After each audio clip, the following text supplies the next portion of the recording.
I can tell we need to talk about things, so I'll let you start. Yes, I'm listening. Oh, I understand that. You need help with what you say? Oh, that's crazy. That's crazy, because the last time that we talked about this, I felt like I was really clear. I gave you everything that you needed to hear, but you're still asking me for more. No, I'm just trying to understand what you're asking for, because the only thing that I can't really describe right now is how angry I am about you not listening to what I said before. You're just not listening. You're projecting and you're not listening. You're not listening. No, you're not listening. All right, what do you have to say? I'm listening. You make me feel like I'm losing my mind.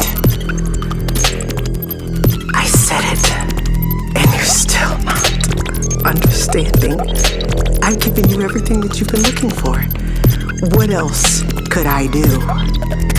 What else can I give you?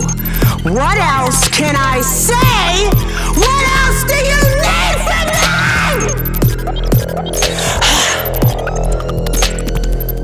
I am. I'm going crazy. Yeah, I'm repetitive. I'm saying it over and over and over and over and over and over again. Why should I repeat myself? Why should I repeat myself? Why should I repeat myself? Why should I repeat myself? Why should I repeat myself? Why should I repeat myself?